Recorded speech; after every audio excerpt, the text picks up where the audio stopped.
Alright mga kapatid, ito na yung pangalawang bahagi ng mga latest video na inilabas ni dating Congressman Saldico. Ulitin ko mga kapatid, itong video na to ay galing mismo sa kanyang verified Facebook accounts. Yan, Meta account. Ayan may check badge yan.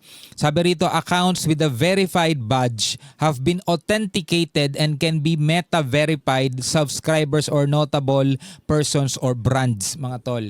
So hindi ito galing sa kung kani-kanino mang mga page para sabihin nating peke o AI. Ito'y galing mismo sa kanyang official FB page. Ang title nito mga kapatid, para kung gusto nyong puntahan mismo sa Facebook page niya, sabi rito, panoorin. Narito po ang ikalawang bahagi ng aking pagpapaliwanag sa totoong nangyari at kung bakit ako naniniwala ako na ang utos tungkol sa 100 billion pesos insertions ay galing mismo kay Pangulong Bongbong Marcos. Malalaman nyo din na hindi lang si PBBM ang may mga utos ng insertions habang nasa BICAM pa ang national budget. Sabing ganon mga tol. So bago natin to panoorin, ito yung sinasabi ko. Ito yung mga larawan na inilabas ni Saldico ng mga mali-maletang deliveries nga.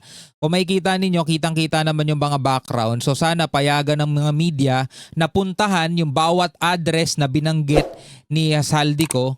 Puntahan yung mga address na binanggit niya. Tapos litratuhan yung lugar kung ganito talaga itsura. Kasi nga may nagsasabing sa Davao daw yan dahil dun sa tawag dito, sa mga conduction sticker, mga nagpapakalat ng maling information. So eto mga kapatid, kitang-kita naman may mga ano yan. Etong lugar na to, kapareho yan itong lugar na to. Yan nawala lang yung parang Christmas tree dyan. Ito yung parang Christmas tree, nawala lang. Pero same yan nito. So pwedeng puntahan ng media yung mga address na binanggit ni Saldico, litratuhan kung magtutugma ito sa bahay. Para malaman natin kung sa Davao nga ba talaga yan o dito lang yan sa mga binanggit niyang address. Okay, kasi kumakalat yung mga vlogger nila eh. 'Di ba? Papakalat. Tingnan niyo conduction sticker nilinaw na nga, 'di ba? Hindi naman nakikita ang info sa conduction sticker. Ang masama nun, maraming naniniwala. At kapag itinama mo sila, ang sasabihin pinagtatanggol mo pa.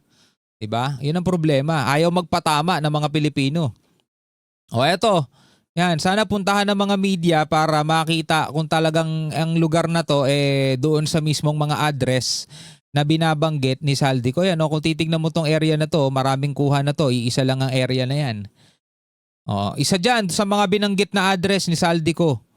Isa tong lugar na to dun sa mga binanggit niyang address. So ngayon, panoorin natin mga kapatid itong bagong video na kanyang in-upload. Samahan ninyo ako mga tol. Huwag mo akong pigilan sa mga insertions ko. Huwag ka nang makialam sa budget. Na ginagawa ko lang ang mga utos niya tungkol sa mga insertions na sinasabi niyang hindi na raw niya makilala. Nagsabi na pinapa-insert ng mga projects ang Pangulo na worth 50 billion pesos. Naging malinaw sa akin na siya mismo ang nag-utos kila Secretary Mina Pangandaman at Yusek Adrian Bersamin ang gusto niya ng 50 billion pesos na insertion. Ngunit ang sagot ng Pangulo, humingi ka ng bago or dagdag na insertions. Bakit hindi niya agad tinanggal noon pa? Kasi mismo siya ang nagbibigay ng utos. Ako mismo ang nakasaksi at nakausap ng mga taong direktang sangkot. Actually, hindi niya na kailangan gawin itong mga effects na ganyan eh. Hindi na necessary yan eh. Diretso, agad, pagbubulgar agad kung talagang totoo. Hindi lang po ang Pangulo ang may insertion sa budget. Pati po si Congressman Sandro Marcos. Ito na yung part 2. Pero kahit na i-deliver na ang 1 billion pesos para kay Pangulong Marcos at kahit na naisama na rin sa 2025 budget ang 100 billion pesos insertion sa pamamagitan ng BICAM Committee, ayon mismo sa utos ng Pangulo, nagagalit pa rin daw si BBM. Kaya noong February 2025, sumulat po ako ng isang confidential letter kay Pangulong Marcos. Doon ko ipinaliwanag na ginagawa ko lang ang mga utos niya tungkol sa mga insertions na sinasabi niyang hindi na raw niya makilala. Ilalabas ko po ang sulat ko sa Pangulo kasama ng video ito. Si Yusek Jojo Cadiz ang nag-ayos ng aming meeting noong March 2025 sa 1201 Aguado Street, tapat ng Malacanang Gate 4. Pero sa halip na kumalma ang Pangulo, lalos lang siyang nagalit. Sa halip na itanggi o linawin niya ang tungkol sa 100 billion insertion, pinagsabihan niya kami ni dating Speaker Romualdez at sa akin mismo, diretsahan niyang sinabi, "Huwag mo akong pigilan sa mga insertions ko. Huwag ka nang makialam sa budget." Dahil sa mga binitawang salita sa akin ni BBM, naging malinaw sa akin na siya mismo ang nag-utos kila Secretary Mina Pangandaman at Yusek Adrian Bersamin na ipasok ang 100 billion pesos worth of projects. Kaya kung hindi talaga totoo na galing sa Pangulo ang utos, bakit hindi niya agad tinanggal noon pa sina Secretary Mina Pangandaman at Undersecretary Adrian Bersamin nang pinaalam ko sa kanya ang 100 billion insertions sa pamamagitan ng sulat? Bakit ngayon lang nila pinag-resign kung kailan nalaman ng publiko ang tungkol dito? And also kinausap ako ni Yusek Jojo Cadiz at nagsabi na ipinapa-insert ng mga projects ang Pangulo na worth 50 billion pesos. And sinabi ko kay Yusek Jojo na meron ng instruction kay Secretary Mina Pangandaman at Yusek Adrian Bersamin about the 100 billion pesos insertion.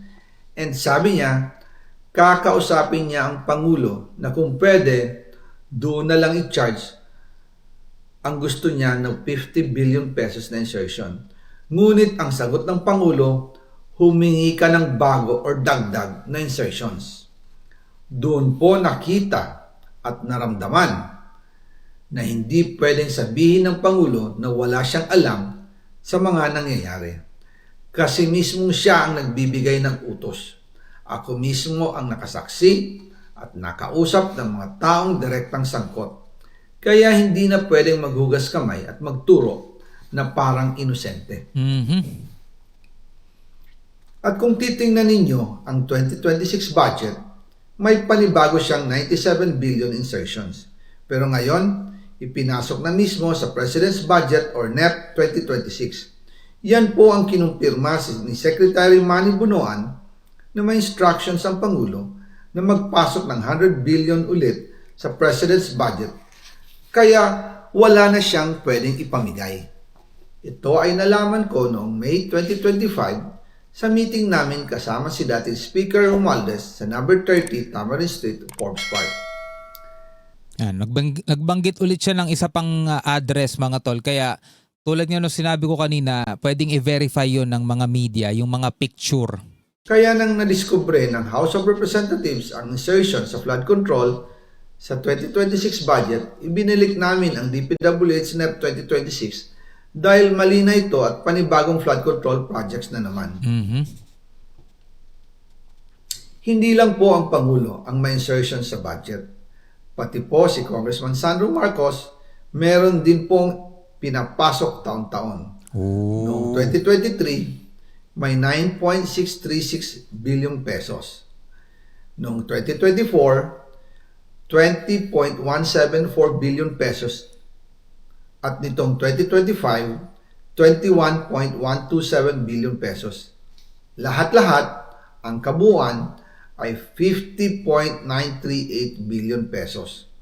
At bawat taon po, sa tuwing dumarating ang BICAM budget process, lagi po may utos si Congressman Sandro na ipasok ang mga proyekto niya.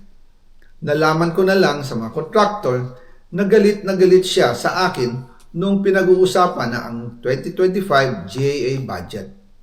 Ang sabi daw niya, ipatatagal ako at magpa-file ng maraming kaso laban sa akin. Kasi kulang ng 8 billion pesos yung insertion na gusto niyang ipasok. Ang dahilan daw, may mga contractor na nakapag-advance na sa kanya at dahil hindi na ipasok ang buong halaga, kailangan daw niyang magsauli sa mga yon.